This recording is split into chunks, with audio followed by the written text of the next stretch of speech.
Have you ever walked into a room and immediately sensed the tension, even though no one had said a word? Or met someone for the first time and instantly felt either drawn to them or inexplicably uncomfortable? You might have dismissed these experiences as coincidence or overactive imagination. But what if I told you there's actually science behind these intuitions? That your brain is constantly processing thousands of subtle signals, creating what we might call your personal energy or presence. This isn't about mysticism or supernatural powers. This is about understanding the fascinating intersection of psychology, neuroscience, and human physiology, about how your thoughts, emotions, and physical state create a tangible impact not just on yourself, but on everyone around you. Today, we're going to explore what science actually tells us about personal energy, why some people seem to radiate confidence and positivity while others seem to drain the room, and most importantly, how you can consciously develop the kind of presence that transforms your life. By the end of this exploration, you'll understand practical, evidence-based techniques for managing your psychological and physiological state, reducing stress, and creating the kind of mental clarity that allows you to show up as your best self. This isn't wishful thinking. This is neuroscience, psychology, and practical application. Let's dive in. What science says about personal energy when we talk about energy. In the context of human psychology and physiology, we're not discussing some mystical force. We're talking about something very real and measurable, your psychophysiological state. Dr. Candace Pert, a neuroscientist and pharmacologist who was featured in research at the National Institutes of Health, made groundbreaking discoveries about how emotions are literally molecules that affect our entire body. Her research on neuropeptides revealed that our thoughts and feelings trigger the release of specific biochemical compounds that circulate throughout our system. What we experience as good energy or bad energy has measurable biological correlates. When you're stressed, your body releases cortisol and adrenaline. Your heart rate increases. Your breathing becomes shallow. Your muscles tense. This creates a physiological state that others can actually detect through subtle cues in your body language, facial expressions, tone of voice, and even biochemical signals we're not consciously aware of. Research from the HeartMath Institute has demonstrated something fascinating. The human heart generates an electromagnetic field that can be detected several feet away from the body. When you're in a coherent emotional state, characterized by feelings like appreciation or compassion, the pattern of your heart rhythms becomes more ordered and harmonious. And here's what's remarkable. Other people's nervous systems can actually detect and respond to these patterns. This is why you can feel when someone is genuinely calm versus when they're masking anxiety. Dr. Stephen Porges' polyvagal theory explains the neural mechanisms behind this. Our nervous system is constantly scanning the environment for cues of safety or danger through a process he calls neuroception. We're picking up on micro-expressions, vocal tones, body postures, and physiological states in others, often without conscious awareness. This is the science behind what people call reading energy or vibes.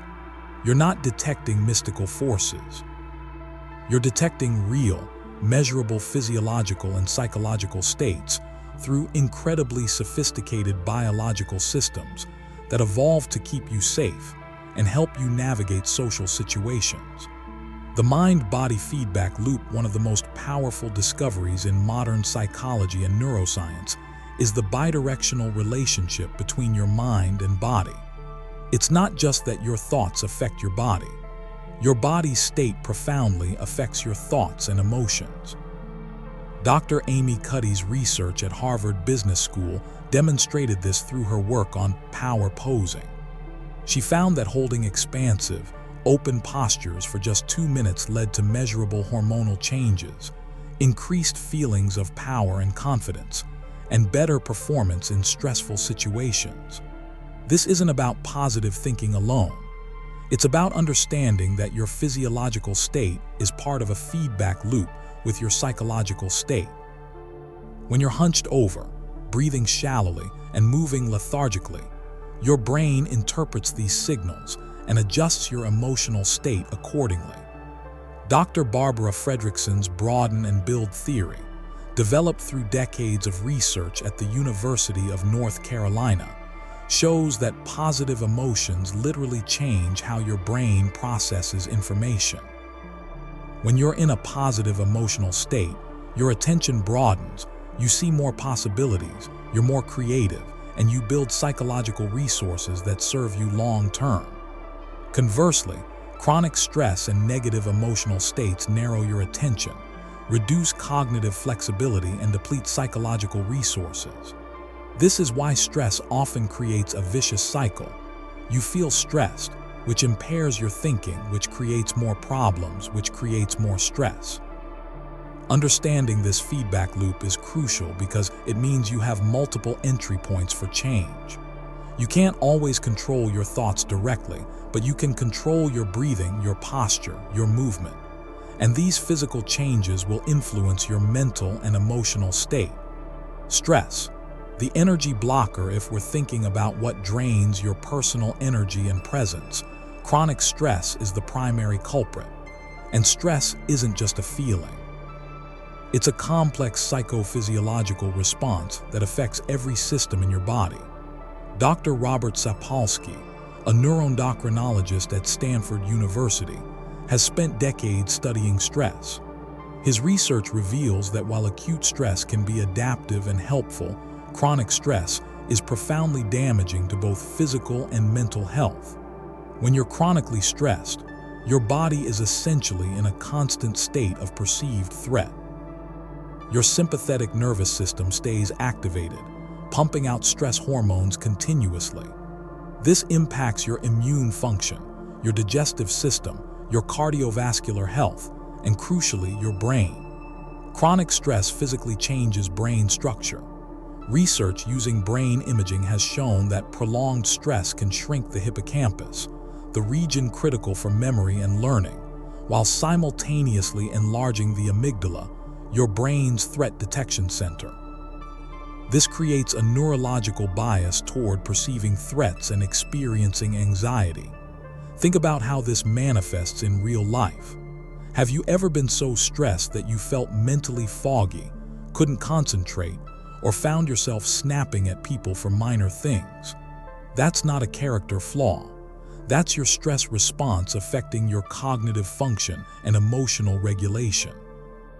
Dr. Richard Davidson's work at the University of Wisconsin-Madison has shown that these stress-related brain changes aren't permanent. Through practices like meditation and mindfulness, you can actually rewire your brain, strengthening areas associated with emotional regulation, and weakening the hair trigger threat response. The first step in managing your energy is understanding when you're in a stress state and having tools to shift out of it. This isn't about eliminating stress entirely, which is impossible. It's about developing the capacity to return to a balanced state more quickly. The power of breath. Your body's reset button here is something remarkable. You have a built-in tool for immediately influencing your nervous system state, and it's completely free and always available. Your breath. The relationship between breathing and mental state isn't New Age philosophy. It's fundamental neuroscience. Dr. Andrew Huberman, a neuroscientist at Stanford, explains that breath is unique among physiological functions because it's both automatic and under conscious control. Your breathing pattern directly communicates with your brain stem, particularly areas that regulate your state of arousal. Quick, shallow breathing from the chest signals danger or stress to your nervous system. Slow, deep breathing from the diaphragm signals safety and triggers your parasympathetic nervous system, the rest and digest response. Research published in the Journal of Neurophysiology found that specific breathing patterns can rapidly shift brain states. A technique called physiological sigh, which involves 2 inhales through the nose followed by a long exhale, has been shown to quickly reduce physiological arousal and subjective feelings of stress. Dr. Herbert Benson at Harvard Medical School documented what he called the relaxation response, showing that controlled breathing triggers measurable physiological changes: decreased heart rate, lowered blood pressure, reduced muscle tension, and altered brain wave patterns. Here's a practical technique you can use right now: box breathing, used by Navy SEALs and elite athletes to manage stress under pressure. Breathe in for a count of 4, hold for 4, exhale for 4, hold for 4. Repeat for several cycles. This isn't magic. It's directly engaging your vagus nerve, the primary component of your parasympathetic nervous system, which helps regulate your stress response. Within minutes, you can shift from a state of high arousal to calm alertness. The beauty of breathing techniques is their simplicity and accessibility. You don't need any equipment, special environment, or prior experience. You just need to remember to use them when you notice stress building. Mindfulness and neuroplasticity. One of the most validated findings in neuroscience over the past few decades is neuroplasticity, the brain's ability to reorganize itself by forming new neural connections throughout life. This has profound implications for personal change. Dr. Sarah Lazar at Harvard Medical School conducted groundbreaking research using brain imaging to study meditators. Her findings showed that regular meditation practice leads to measurable increases in gray matter density in brain regions associated with learning, memory, emotional regulation, and perspective taking. Importantly, these changes weren't found in people who had meditated for decades. Even participants with an average of 8 weeks of mindfulness practice showed significant brain changes. Dr. John Kabat-Zinn developed mindfulness-based stress reduction, MBSR, at the University of Massachusetts Medical School, and it's now one of the most rigorously studied interventions in psychology. Research has demonstrated its effectiveness for reducing anxiety, depression, chronic pain, and improving overall psychological well-being. What is mindfulness actually doing? At its core, mindfulness practice trains your attention. Most people spend the majority of their waking hours on autopilot, with attention scattered across worries about the future and rumination about the past. This scattered attention is itself a form of energy drain. It's like running multiple computer programs simultaneously. Each one consumes processing power, and none run optimally. Mindfulness trains your ability to direct attention intentionally and maintain focus. This creates mental clarity and reduces the cognitive load of constant mental chatter. It's not about eliminating thoughts, but about changing your relationship with them. Dr. Judson Brewer at Brown University uses brain imaging to study what happens during mindfulness. His research shows that meditation quiets activity in the default mode network, the brain region associated with self-referential thinking and mind wandering. This quieting is experienced as mental stillness and peace. The practical implication: even brief periods of mindfulness practice can have meaningful effects. A study published in Psychological Science found that just 2 weeks of mindfulness training improved focus and working memory. The psychology of presence: what makes someone magnetic? Why do some people walk into a room and immediately command attention, not through loudness or dominance, but through a quality of presence? The answer lies in a psychological concept called coherence, the alignment of your verbal and nonverbal communication, your thoughts and actions, your internal state and external expression. Dr. Paul Ekman, the psychologist who pioneered research on facial expressions and emotions, has shown that humans are remarkably skilled at detecting incongruence. We can detect micro-expressions that last only a fraction of a second, revealing emotional states someone is trying to hide. When there's misalignment between what someone says and what their body language communicates, we register it as inauthenticity. This creates subtle discomfort and distrust, even if we can't articulate why. Conversely, when someone is fully present, genuinely engaged, and aligned internally, we register that too. This is what creates the quality we call charisma or presence.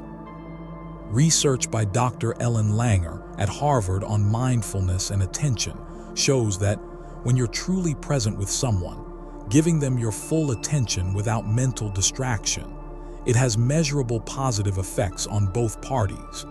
The person receiving attention feels valued and understood. The person giving attention experiences the interaction as more meaningful and enriching. This has practical applications. In a world of constant digital distraction, the simple act of giving someone your undivided attention has become rare and therefore powerful. Notice what happens in your own experience. When you're having a conversation while part of your mind is thinking about your to-do list or composing a text message, there's a quality of disconnection. Both you and the other person can feel it. When you're fully present, the interaction has a different quality entirely. This isn't about technique or performance. It's about genuine engagement, which others experience as respect and value. The contagion of emotional states here is something fascinating. Emotions are contagious, not metaphorically, but through measurable physiological mechanisms. Dr. Elaine Hatfield's research on emotional contagion demonstrates that we unconsciously mimic the facial expressions, vocal patterns, and body language of people around us, and this mimicry actually creates corresponding emotional states in ourselves. If you spend time with someone who's anxious, you'll often find yourself becoming anxious, even if you have no logical reason to feel that way. Their accelerated speech, tense posture, and worried facial expressions trigger corresponding patterns in your own nervous system. This is why the concept of emotional regulation is so important, not just for yourself, but for your impact on others. When you've developed the capacity to maintain equilibrium in challenging situations, you become a stabilizing presence for others. Dr. Lisa Feldman Barrett's research on emotion construction suggests that emotions aren't simply reactions to external events.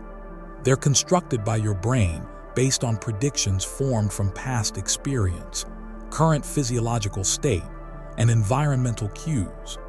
This means you have more influence over your emotional experience than you might think. By managing your physiological state through breathing, movement, and sleep, by training your attention through mindfulness, and by consciously choosing your environment and the people you spend time with, you're shaping the raw materials your brain uses to construct your emotional experience. Practical integration. Building your energy practice understanding these concepts intellectually is valuable, but real transformation comes from consistent practice. Here's how to integrate these insights into daily life. Start with a morning routine that sets your physiological and psychological state for the day. Upon waking, before checking your phone, spend 5-10 minutes in a practice that grounds you. Breathing exercises, gentle movement, or mindfulness meditation. Dr. Andrew Huberman recommends getting morning sunlight exposure, which helps regulate your circadian rhythm and improves mood and alertness throughout the day. This simple practice costs nothing and has profound effects on sleep quality, energy levels, and mental health.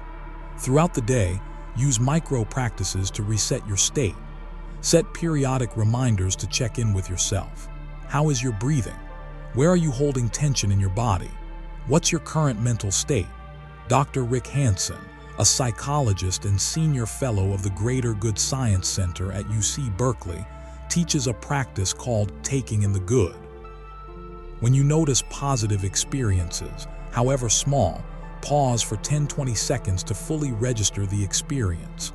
This counteracts the brain's natural negativity bias and builds psychological resilience over time. For physical vitality, regular movement is essential. Exercise isn't just about physical health. Research shows it's one of the most effective interventions for mood, cognitive function, and stress management. Dr. John Rady at Harvard Medical School describes exercise as miracle grow for the brain. It increases the production of BDNF, brain-derived neurotrophic factor, which promotes the growth of new neurons and neural connections. For sleep, prioritize consistency and quality. Dr. Matthew Walker's research at UC Berkeley demonstrates that sleep deprivation impairs virtually every aspect of psychological and physiological function. Adequate sleep isn't a luxury. It's fundamental to managing your state. Your mind as your environment here's a final crucial insight. While we can't always control external circumstances, we have remarkable control over our internal environment. The quality of our thoughts, the nature of our mental habits, and the stories we tell ourselves. Dr. Martin Seligman's research on learned optimism at the University of Pennsylvania shows that how you explain events to yourself, your explanatory style, has profound effects on resilience, achievement, and mental health. Two people can experience the exact same challenging situation and emerge with completely different psychological outcomes based on how they interpreted and processed the experience. This isn't about forced positivity or denying difficult realities. It's about developing what Dr. Carol Dweck calls a growth mindset, viewing challenges as opportunities for development rather than threats to avoid. The practices we've explored, breathwork, mindfulness, physical movement, quality sleep, conscious attention management, are tools for cultivating an internal environment that supports thriving rather than merely surviving. Your personal energy, your presence, your impact on others, these aren't fixed traits you're born with. They're skills you can develop through understanding and consistent practice. The science is clear. You have far more agency over your psychological and physiological state than most people realize. Your thoughts influence your biology. Your biology influences your thoughts. Your state affects those around you. Their state affects you. By understanding these dynamics and actively working with them, you shift from being passively buffeted by circumstances to actively shaping your experience and your impact on the world. This is the real power of personal energy, not mystical manipulation of invisible forces, but conscious development of your psychological, emotional, and physiological state through evidence-based practices. Your mind and body are not separate entities. They're an integrated system, and by working with this system skillfully, you can create profound changes in how you experience life and how others experience you. The choice is yours. You can continue operating on autopilot, reactive, and drained. Or you can take ownership of your state, developing practices that allow you to show up as the person you want to be. The science has shown us the path. Now it's up to you to walk it.